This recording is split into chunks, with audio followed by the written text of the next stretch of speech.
Register today for the Rainbow Push Coalition and Citizenship Education Fund's 46th Annual International Convention, Wednesday, July 12th through July 15th, 2017, at the Hilton and Towers in Chicago, Illinois. The theme this year is Heal and Rebuild. For further information, go to www.rainbowpush.org or call 773-373-3366. July 12th through July 15th, 2017, Chicago, Illinois. First, I want to extend some incredible gratitude and appreciation to the co-principals of Oakland Tech, Stacey Ross Morrison and Josue Diaz, for making this space available to us today. They may not be here because they may be out doing principal-y things, which is great. And then I also want to just take a moment to acknowledge some of our partners and other tech firms that we have who've joined us today. So I saw some friends and colleagues from Pixar. I know there's some folks here from Google. There might be some other folks coming in from 3DR, Microsoft. So thank you very much to all of the tech companies I named, all of those I didn't name. Don't yell at me afterwards. Thank you very much for your incredible partnership and support in making this happen today. So I told my mom I was doing an event today where I get to introduce Reverend Jesse Jackson. And I just sort of let it roll off my tongue like, oh yeah, I'm, introducing Reverend Jesse Jackson. And she kind of stopped me cold and said, who? Wait, Jesse Jackson? And she really humbled me and sort of caused me to remember how much Reverend Jackson, you mean not just to me and not just to African Americans, but really to people and communities around the globe. You're incredible, over 4 decades of work on the cutting edge of social justice, economic justice, political justice, and ensuring that and helping to lift up the voice of communities that folks that folks might not have ever paid any attention to. You have made people say, pay attention to those folks, listen to what they say, and give them what they need so that way they can thrive. So thank you. So without any further necessary introduction, ladies and gentlemen, Reverend Jesse Jackson. Everybody get up on your feet. Say, I am somebody. I am somebody. My mind is a pearl. I can learn anything in the world if my mind can conceive it and my heart can believe it. I know I can achieve it. Red and yellow, brown, black, and white. We're all precious in God's sight. Everybody matters. Everybody is somebody. Stop the violence. Save the children. Stop the violence. Save the children. Keep hope alive. Keep hope alive. Keep hope alive. Oakland Tech, #1. Let me hear you scream. Let me express what a delight it is to be here with you today and to be with my friend and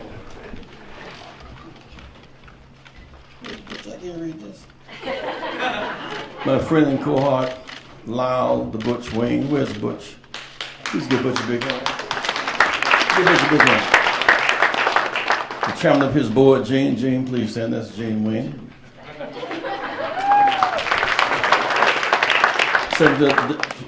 Superintendent Dillon, please stand again. Give him a big hand. Thank you.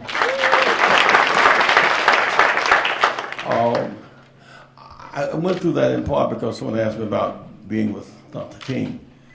And one of the things I remember is that when he was killed so quickly in such a violent way in Memphis, Tennessee, April 4th, 1968, we went on to Memphis, Tennessee, we went on to Washington, where Poor People's Campaign, with the staunch conviction that one bullet could not kill a whole movement, that we would not stop and turn the pain into a stimulus rather than into a suppressant.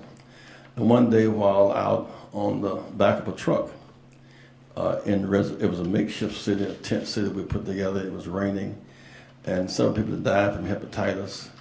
Most men had left the camp. The women were left, their children looking up to me as the mayor of Resurrection City to say something to them. I had no something to say to them. I couldn't give them a bus ticket. Their hearts were broken. Dr. King was killed April 4th. Robert Kennedy killed June 5th. They were in the valleys and shadows of so much pain. And I'd read a book many years ago by Dr. Howard Thurman, who said we're reduced to our, when we're reduced to our irreducible essence, with our backs against the wall.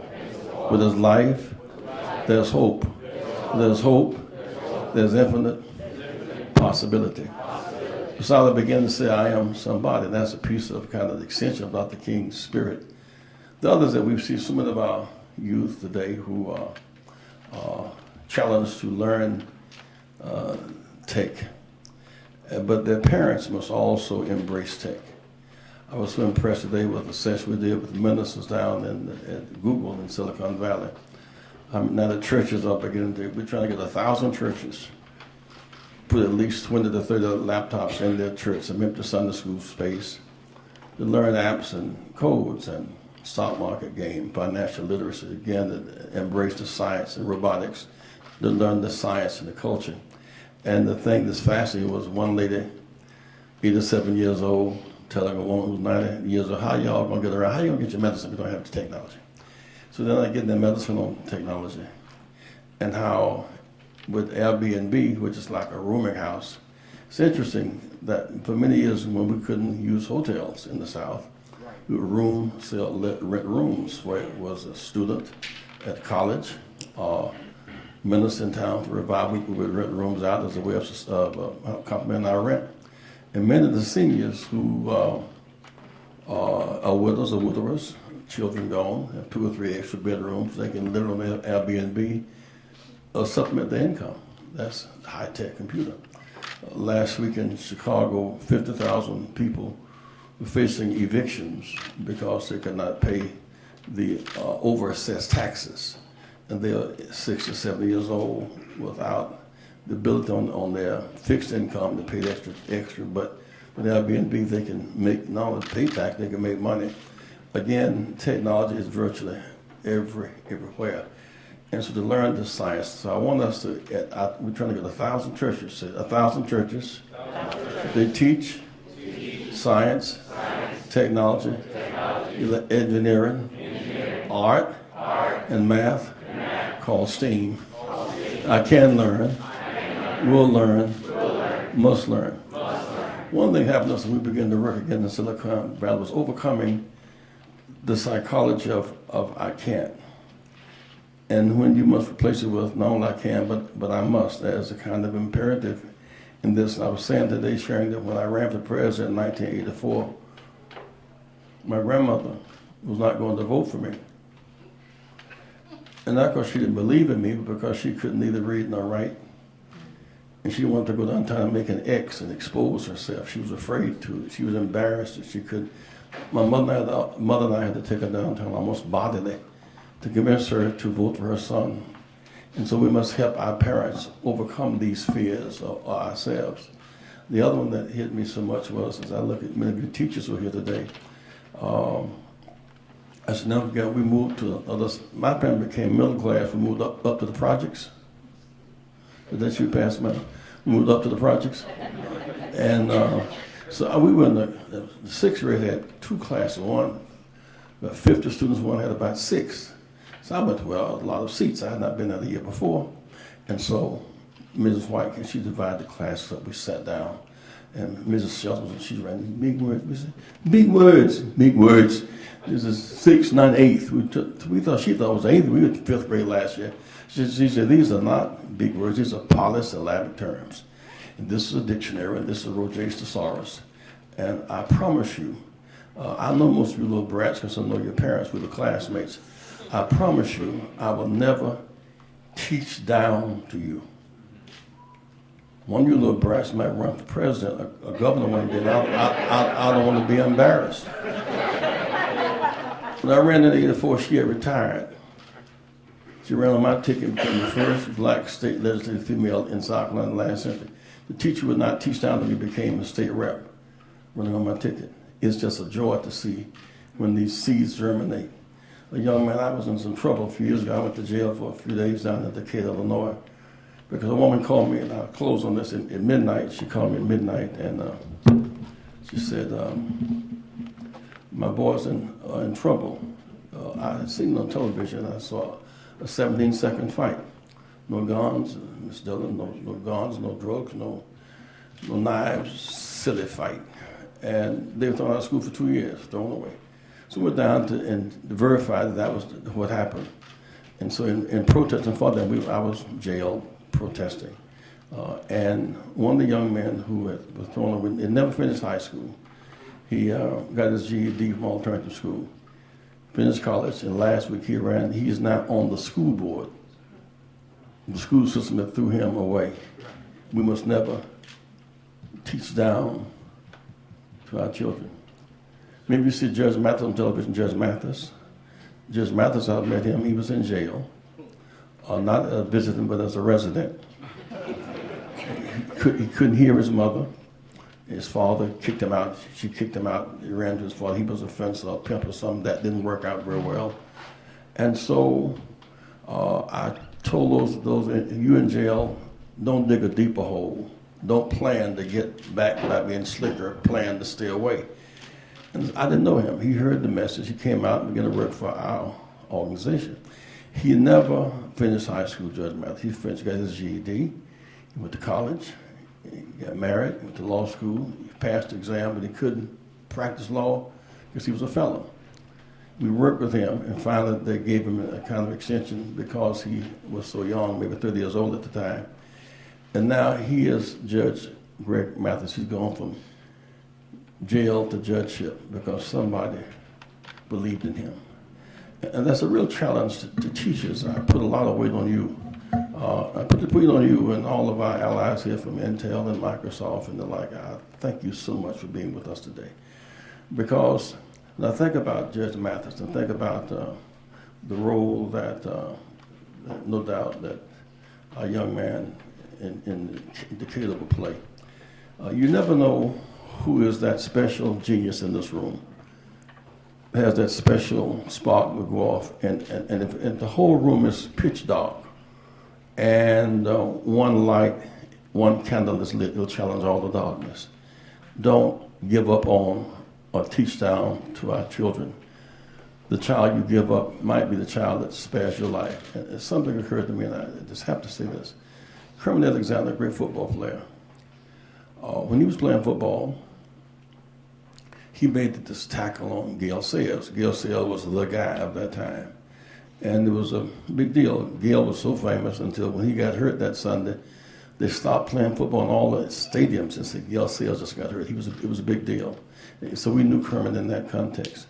And Kermit said he would be playing as a professional, and they would go out to watch the high school kids play. One little kid had all the moves, had all the OJ, could run, and they met the kid. Next year they met him again. He kind of walked away from the kid. He just did not follow up, mentoring, nurturing. Sister Dillon just walked away from him. A few years ago, his mother and sister were killed. Some gangbangers broke in the house, killed his mother and his sister. But it was the wrong house, but they were dead nonetheless. He had one determination in life, to find him and kill him. When they would turn in, he said, well, if I know when the court did, I'll get my revenge. He went to court with one purpose, to see him and to kill him. The him that he was to kill was the boy he walked away from.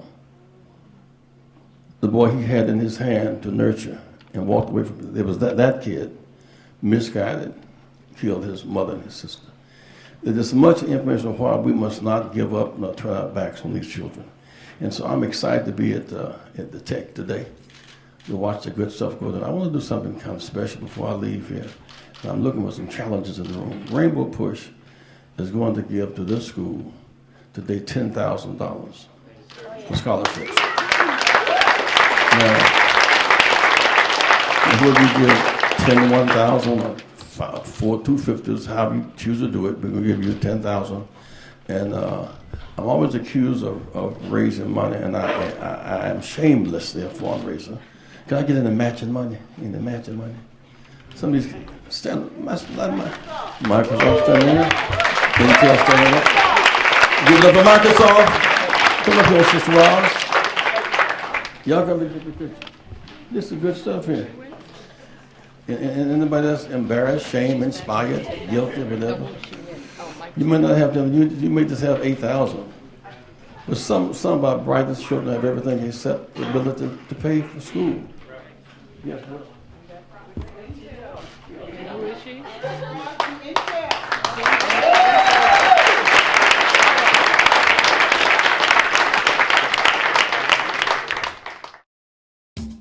Register today for the Rainbow Push Coalition and Citizenship Education Fund's 46th Annual International Convention, Wednesday, July 12th through July 15th, 2017, at the Hilton and Towers in Chicago, Illinois. The theme this year is Heal and Rebuild. For further information, go to www.rainbowpush.org or call 773-373-3366. July 12th through July 15th, 2017, Chicago, Illinois. So let me do just a very brief introduction of these remarkable panelists. First, we have Naomi Moranzoni. She is the Vice President of Philanthropy Strategy at Salesforce.org and is the acting head of their global educational initiatives, which seek to better prepare students for the jobs of tomorrow.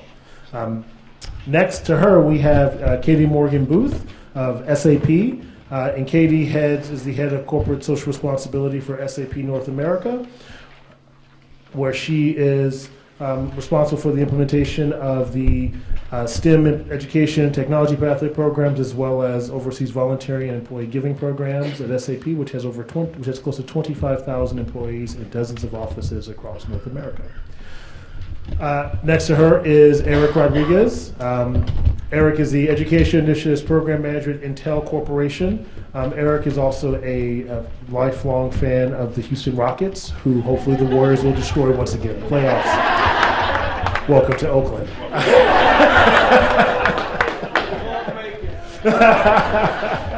And finally is Bernard McCune. Bernard is the Deputy Chief of the Office of Post-Secondary Readiness for Oakland Unified School District, where he oversees college and career initiatives for the district, including the Oakland Promise, linked learning, dual enrollment, adult education, SAT Avid, advanced placement, international baccalaureate, oh my God, Bernard, and measure in implementation.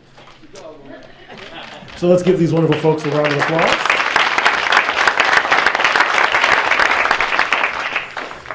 So let's see. My first question for all of you: why invest in public schools as a strategy? I'm happy to go through. Thank you. Thank you so much for having me here. It's really amazing. I'm actually a former educator. Worked for 2 years in the classroom, and I have to say that was hands down the most challenging job that I ever have had, and so real appreciation for the complexities of what goes into a classroom every day, so much of also what goes outside the classroom. But at Salesforce.org, for those of you who aren't familiar with us, our philanthropic model really is about leveraging our product, our resources, and our employee time to try to improve communities, and we have a particular focus on education and workforce development. And we've had a multi-year commitment to our local school districts, starting in San Francisco 4 years ago, and then most recently with Oakland last year. And it's really been phenomenal. But for us, I think part of the reason that we really work with the districts is we want to reach as many students as possible, right? We know that there is a shortage, of folks who are prepared for these jobs for tomorrow, right? That STEM is, the job creation is happening faster than any other job out there. But really we have to reach as many students as possible, and so by going directly into the school's districts, by working closely with all the amazing work that you do, we really feel that we're going to be able to have a greater impact in that long term. And we are seeing really great results, for us out of sort of the gate in these first 4 years. We are seeing the class sizes down and the math scores are going up and the grade point averages, and in San Francisco with the K through 12 being one of the first urban school districts to have a K through 12 computer science curriculum. And I was just looking at the reports out from Oakland, but seeing that in the just mid-year gains halfway through the year, we're seeing that the students who are getting that intensive tutoring, are having double gains to those who haven't. So it's working. And so for us, that's why we keep doing this. We want to be in the community and continuing to work with you guys.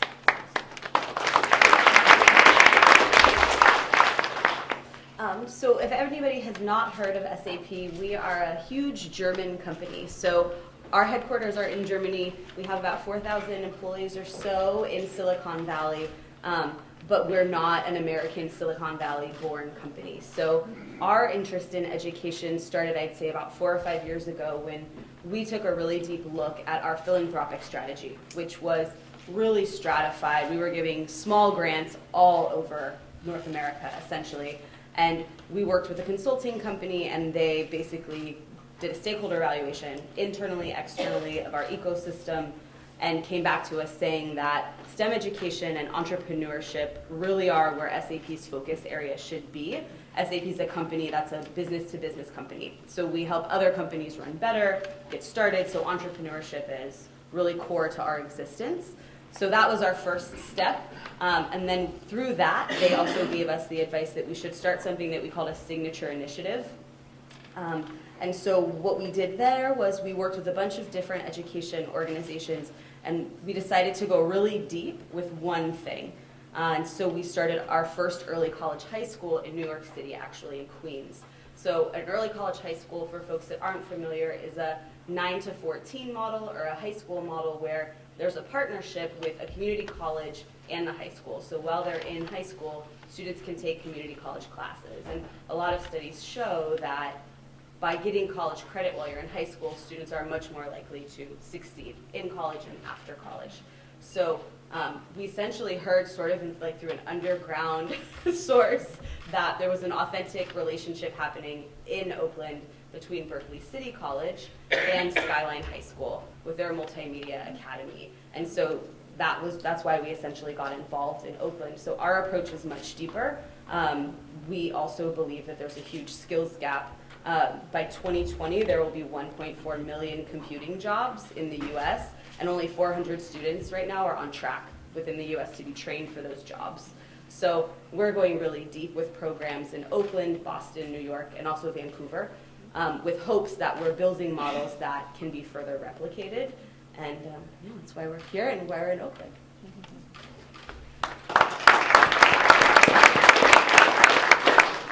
Thank you again for giving me the opportunity to be here today. At Intel, at our core, we're an innovation company. We're a company that for years we have been invested in solving problems through technology. And as technology is becoming, as has been hinted in the panel, technology is becoming embedded in multiple industries now. We are invested in creating the next generation of innovators.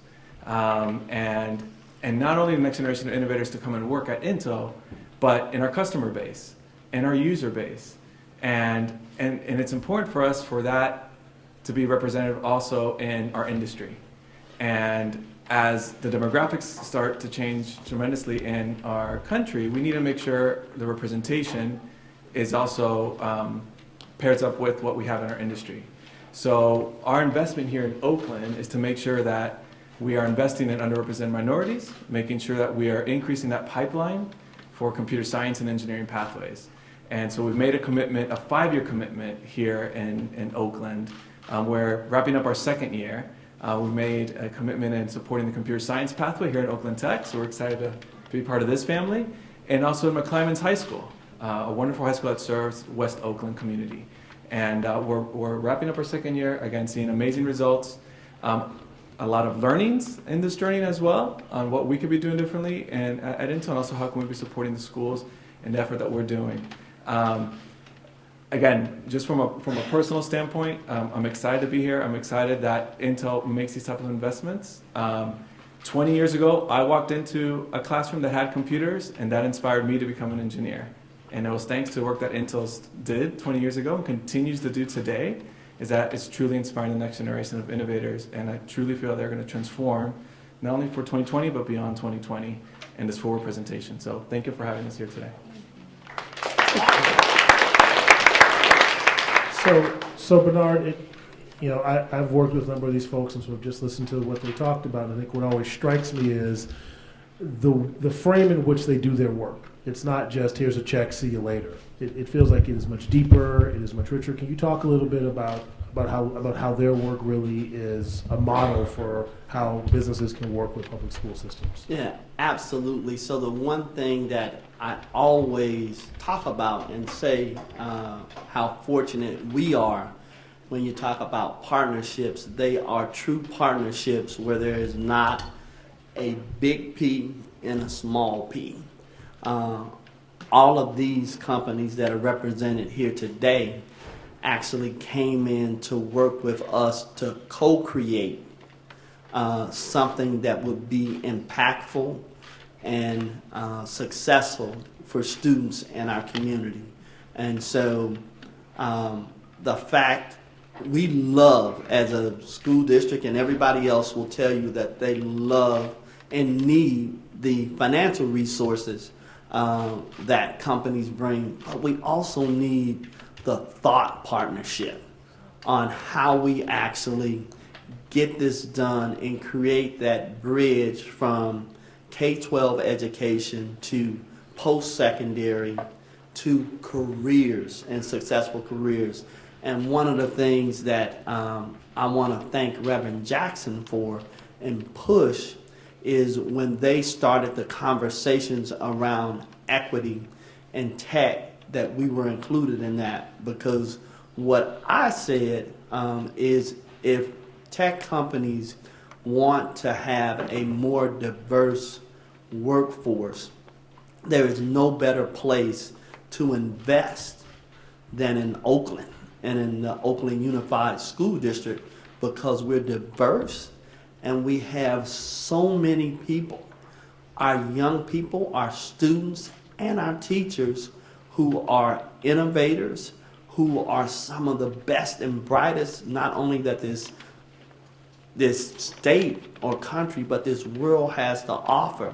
And if you make the investment in those young people and those educators, they can and will do anything. So I am so pleased that not only people are making the financial investment, but the real thought partnership of how we do this together so it works for everyone. And so our goal in the partnership was not for people to just do it out of true altruism, but to do it because it is a benefit, and to invest in young people, and they will get a great return on that investment now and in the future.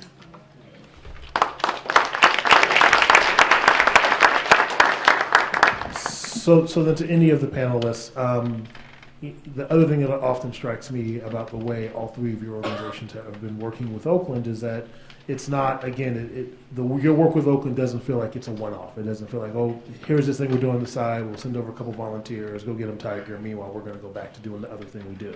That you all have sort of thought in different ways about how this becomes integrated into just the heart of what you do. And in that process, I'm sure you learned some things. So there's a little allusion to it. So maybe just in whatever order you all want, tell me and tell the audience a little bit about what you've learned about doing this work. I can start. Is this? Yep, just push it. It's good? Push it. There it is. Okay, is that better? Yeah. Okay. So I'm originally from the nonprofit sector before coming over to the corporate America.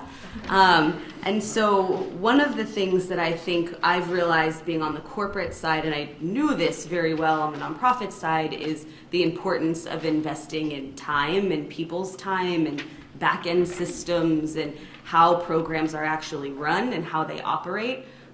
With our grant, we're able to actually pay teachers for the time that they're spending building this dual curriculum together.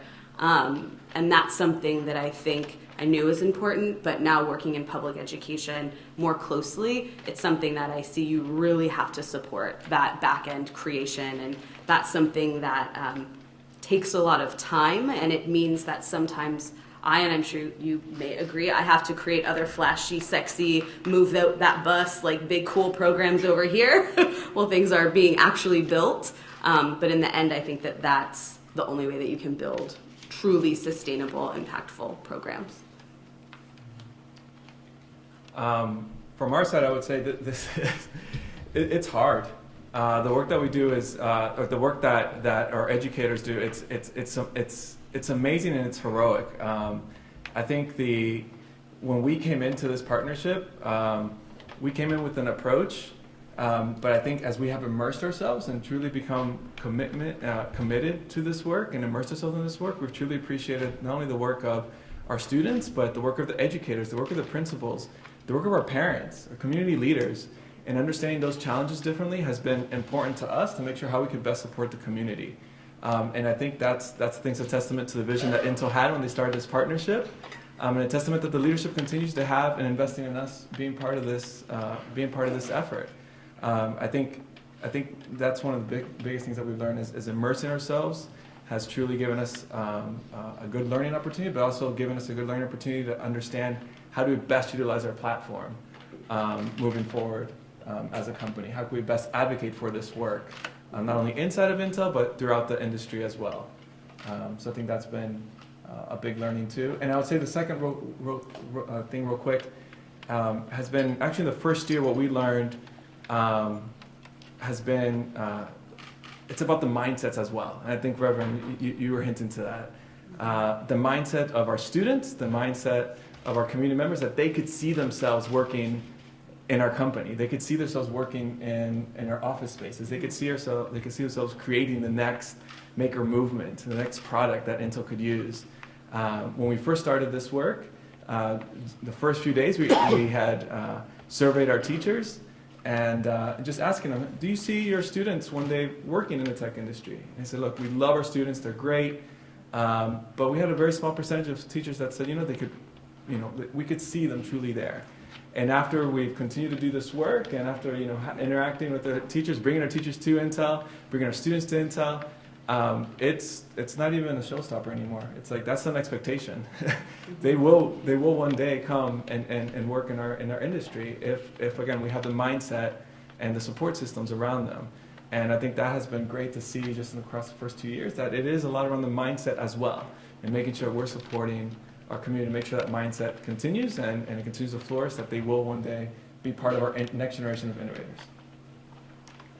Yeah, so I think for one of the things that I've taken away, and I've recently come into supporting our education initiatives and picked up the mantle from my amazing colleague Nikki Lasley, who I'm sure many of you guys know here in the audience. And she started a program a few years ago of school tours, sort of teeing off of, we were talking about bringing people in. And, I'll be honest, when I first heard about this tours, I was sort of like, oh, okay, so we're bringing kids in and they're walking around a building and getting some stuff from the snack bar. And I didn't really understand it, but we were doing it a lot, and there were a lot of kids coming through.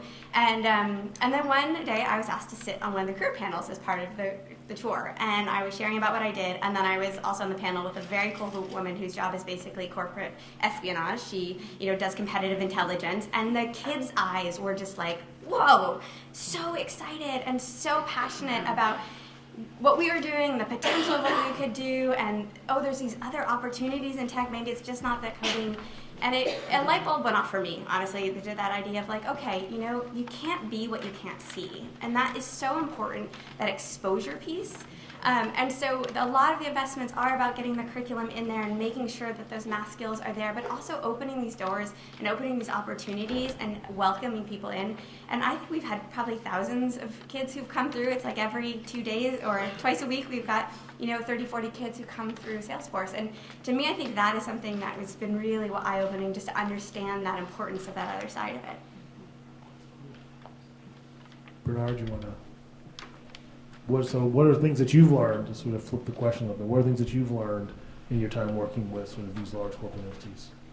A lot. But in that a lot has been, when I talked about partnership before, what I've learned is the give and take, and the fact that not only can we learn, and that we learn a lot from the corporations and our partners, but the fact that they're willing and open to learn a lot from us and what is most effective in our schools when you talk about bridging that gap between K-12 and ultimately the career.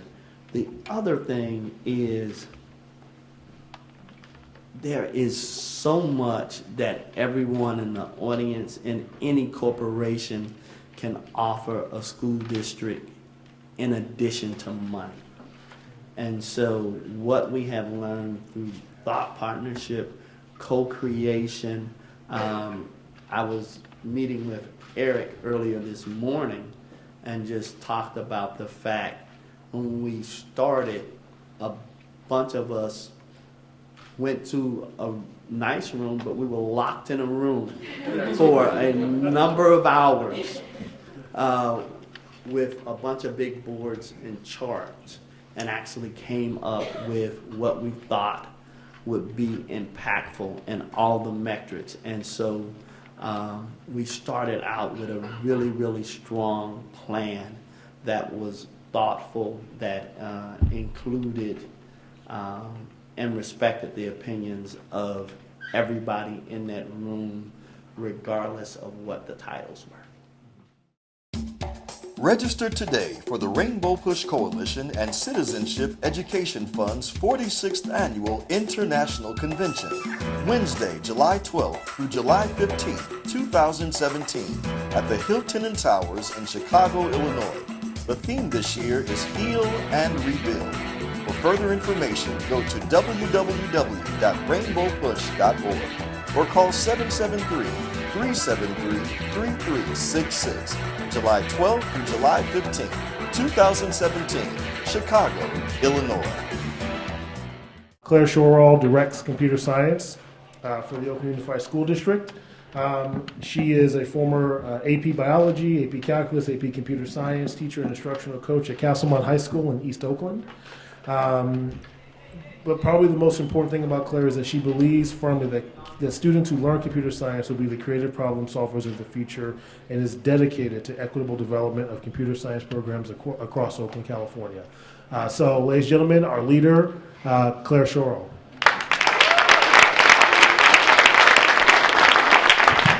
That's too nice, Brian. I too told my parents that I was going to be speaking, but after Jesse Jackson, and my mom said good luck. So thank you for moving that too. I was like, that's like, okay. So I'm going to give you sort of the picture of what's happening in Oakland Unified as far as computer science is concerned. It's going to be kind of nuts and boltsy, and then looking forward, at the end, I would love for you guys to ask me questions. So if I use an acronym or something, just don't pause me now. Just at the end, ask me what's up. So this is our vision by 2020. I think it's compelling. Actually, I think most of our stakeholders think it's compelling. It's that all students will have access to rigorous computer science education in the classroom and beyond. And this word access is tricky. Access to some people means that there's one class in the school and that the kids who signed up for it get to take it. That is not what we mean in Oakland. What we mean is that really all kids are in CS classes. And that these classes are occurring all across the city, so that they're not just one here in the center or one token program out in East Oakland. Like, they're actually happening across the city. So I'm going to share some strategies just so that you get the lay of the land, both in and outside of school. So this is our in-school strategies. So PK5, and I'll get to this a little bit later, we want to see exposure to computer science. Sorry, that's a little bit up in my face. Okay.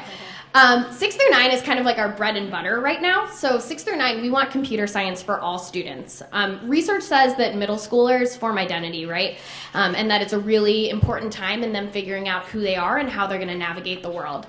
And so we find it incredibly critical that those students are all in computer science before they can actually opt out. We're doing some really interesting work in the middle school. For example, we have one all-girls CS class, which is amazing at Bret Hart. We have electives in most schools. Dr. Dillon read off the numbers. And then most importantly right now, so you're at Oakland Tech, all 9th graders here take computer science. And actually 1,900 ninth graders across the district take CS out of the 2,400 total. So that is our biggest point of growth. That's actually the critical mass. Like, those are the kids who are in it. 10 through 12, we have a structure in Oakland Unified called Pathways. So we have 3 CS Pure Pathways. So those are kids who have raised their hands and said, I'm really interested in software development, I'm really interested in cybersecurity, robotics, etc. But we also have pathways for students who are interested in other things. And so we're utilizing both electives and then also dual enrollment to ensure that students have the opportunity to take college-bearing CS classes, whether or not they raise their hand and say, I know what I want, and I'm a really awesome 15-year-old who figured that out early, I guess. Out of school is definitely also important to us, although I will say CS being equitable means that it happens within the confines of the school day, because that's when we have all kids.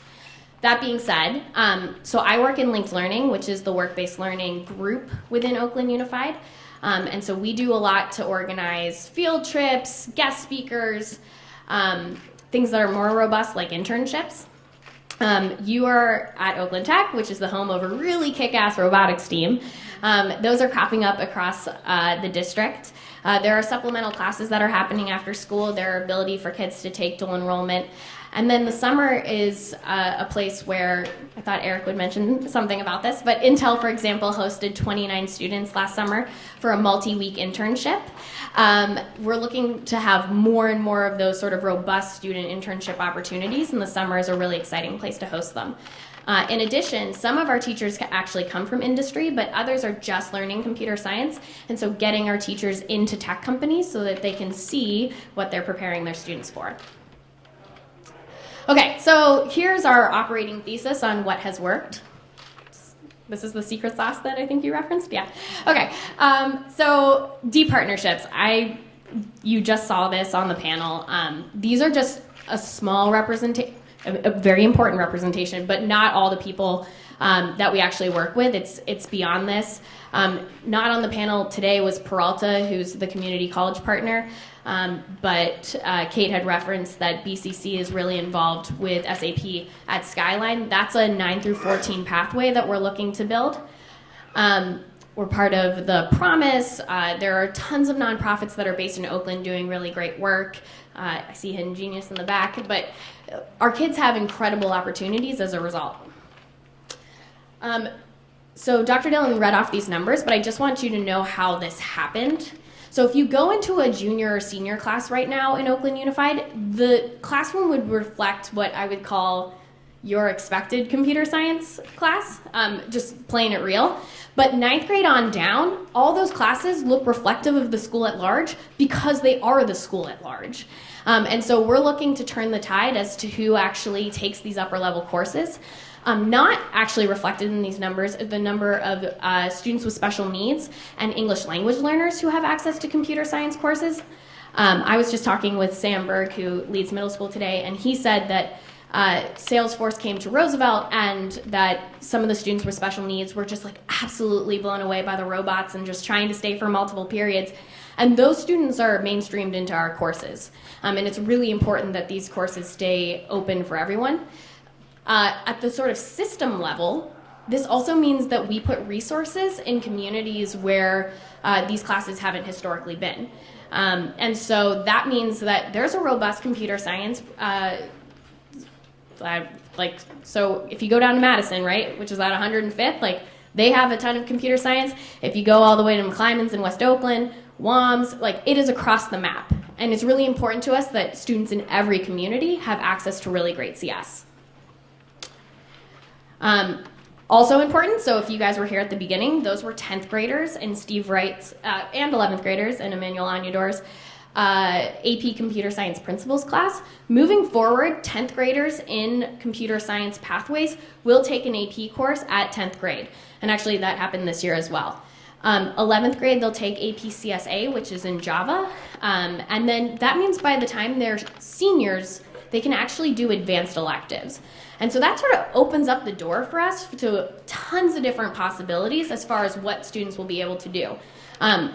I work a lot with the people who are corollaries to my role across the country, and they're like, this is crazy, right? This is so advanced. And I'm like, no. kids are totally capable of doing this. This is the future.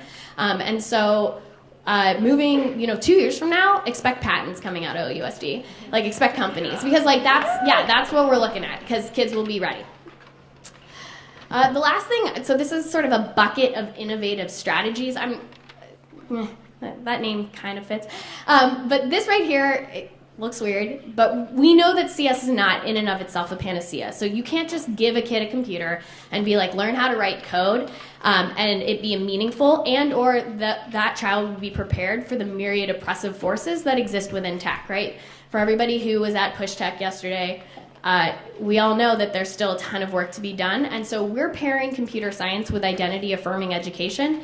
We're going to work on a pilot this summer to match performance assessments in ethnic studies for 9th graders with CS, and so that means expect to see a lot of tech for good coming out of Oakland and social entrepreneurship. So here's what's really exciting me and getting me to work every day. So this is our plan for the next 3 years. Remember, 2020 was when we said that we were going to have 100% of our students in CS courses, right? So, okay, we need an elementary school expansion. So I like to say that I'm better with seniors than I am with juniors than I am with sophomores. And by the time you get to 3rd grade, I just don't even know. Like, was I in elementary school? So I am not the brave leader of this work, and we need one. We absolutely need somebody to catalyze it. So Sam Berg, who's in the corner over there, leads middle school for us, and our program has expanded massively as a result. We know that people are catalytic, and so we're looking to bring somebody on to do this work at elementary school. And I'm not exactly sure what this will look like. I'm not sure that I know that kids need a whole bunch of screen time. I also probably am not the one to make that decision. However, I do know that we need our kids PK5 to be thinking like computer scientists, to be practicing with productive struggle, to be like getting the mindsets such that by the time they get to 10th grade, they're good to go. Like, we're just going to add a little bit of a language on top, and they'll be making brilliant, beautiful things. The second thing is, while we have a ton of exposure, we need to broaden to make sure that every school has access. And then at the schools where we actually already have infrastructure, we need to deepen. So you can kind of think of it, it's kind of a weird paradigm that we're in this year, because 6th, 7th, 8th, and 9th are basically all intro courses, right? Like, this is the first year of CS for all of those grade levels. And so next year, we've taken care of this, but next year they need a different offering for all the students in the 2nd year, right?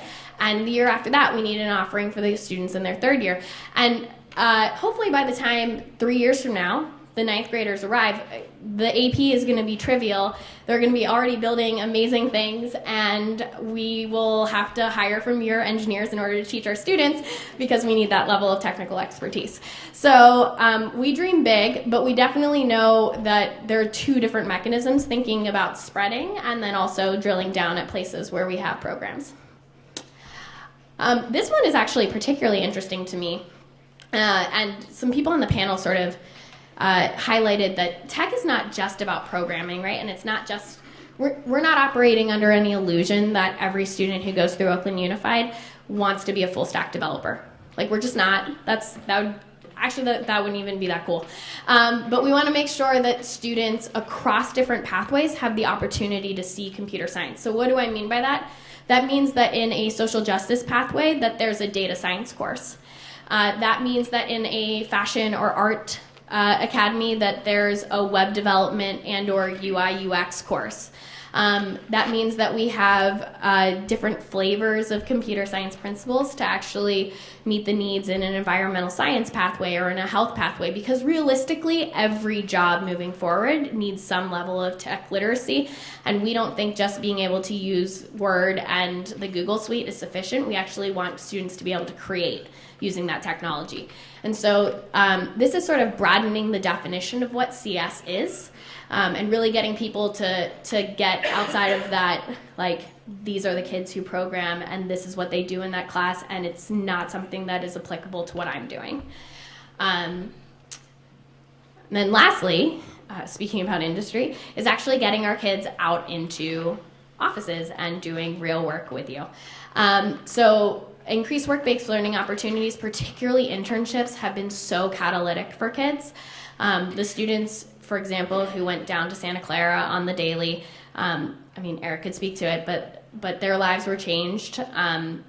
Even individual, just like going to different companies and seeing what happens there totally changes the mindset. And I agreed with you, Naomi. I was like a little bit skeptical about visits at first too, but it's those conversations and you do what, that really sparks students and makes them like reaffirm why this education is relevant.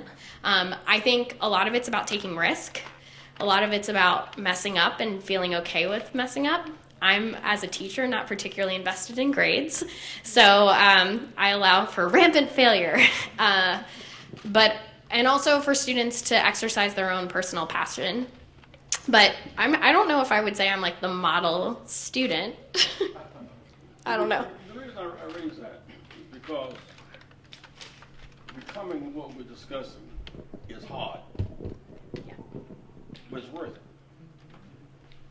To make the football team is hard. You got to run, catch, get tackle, go 6 points, worth it. And so we talk a lot about results, but not much about process. Yeah. What does it take from Sunday to Sunday, to become a great football player the next Sunday? And I don't want our children to be deceived about, when I was a kid, we would try to get 8 basketballs for Christmas. And the kids try to get 2 basketballs. Because you can't do the Steph Curry unless you have 2 basketballs. And so in the first grade, they're bouncing, they're dribbling 2 basketballs. And that's not easy.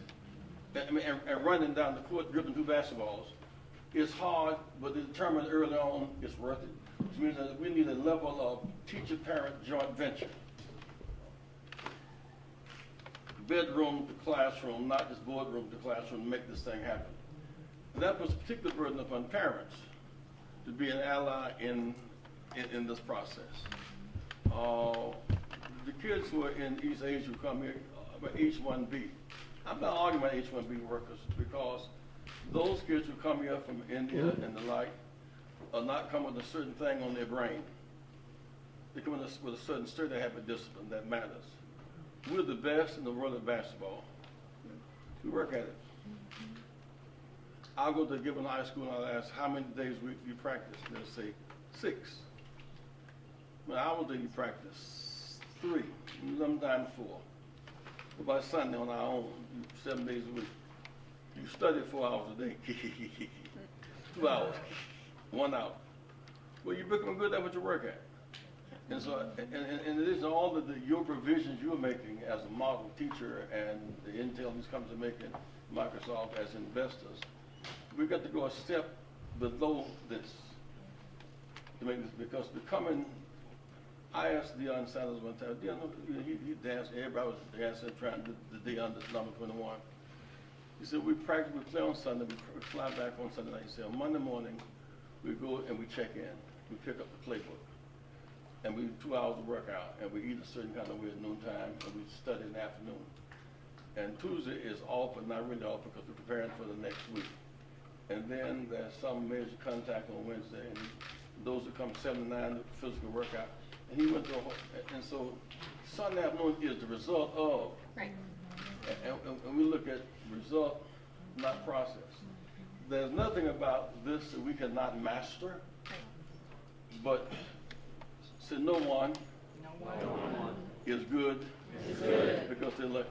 I mean, the singers who are good at and who make good records, they out-practice the others that sing. A lot of people can sing. Everybody can make hit records, and those who do make hit records have fine-honed their skill. And so I'm inspired by what I see taking place here at the corporate level and you down, because we're putting a lot of pressure on corporations to open up doors. It's hard to run in these doors without legs. Yeah. And developmental skills and developmental commitment. Now those would argue in the past we couldn't get in certain doors because we're not intellectually capable. It's not intellectual capability. It's practice that leads to process. And I want us to really take into account To do what you're saying requires about 3 or 4 hours study a night, without radio, TV, and telephone. Well, it requires it. Am I right about that? I mean, to master this, where you're not just using the computer for a job, but innovating, creating requires dedicated time. And that means giving up some diversion for something that's significant. Thank you. Exciting news! The free Rainbow Push mobile app is ready for download. Get all the news and schedules for the upcoming convention and more. Go to the Rainbow Push homepage at www.rainbowpush.org to download app today. Noticias importantes. La aplicación móvil y gratis de Rainbow Push está lista para utilizar. Obtengan todas las noticias y horarios para la próxima convención y mucho más. Visiten la página de inicio de Rainbow Push en www.rainbowpush.org para descargar la aplicación hoy. When I think of Rainbow Push, I think of 2 words: social justice. Education advocacy. Political empowerment. Freedom and equality. Global humanitarian.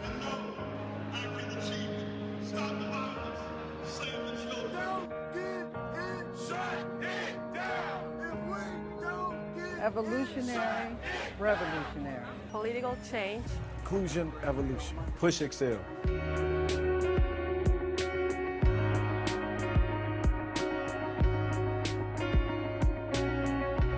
Progress, justice.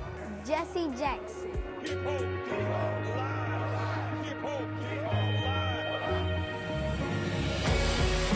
Love the disciplines. Equality and perseverance.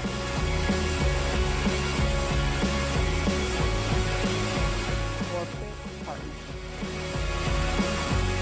People united. Push yes. It was Jesse Jackson who was the young man of the movement and now is an elder statesman. And we've got to make sure that we have another generation that will be pushing forward, another generation that will be building an Operation Breadbasket, another generation that will be talking about new economic strategies for those who are poor. And ensuring that we are never politically disenfranchised. I hope you already recognize that there is a movement afoot to rob us of what we fought so hard for and shed blood for, and that is the right to express our voice through voting. It is our duty, it is our job to support our organizations. We got to do it. Grassroots organization, hitting the streets and challenging those in the suites. Make sure you join Operation Push, Rainbow Push, today. Keep hope alive.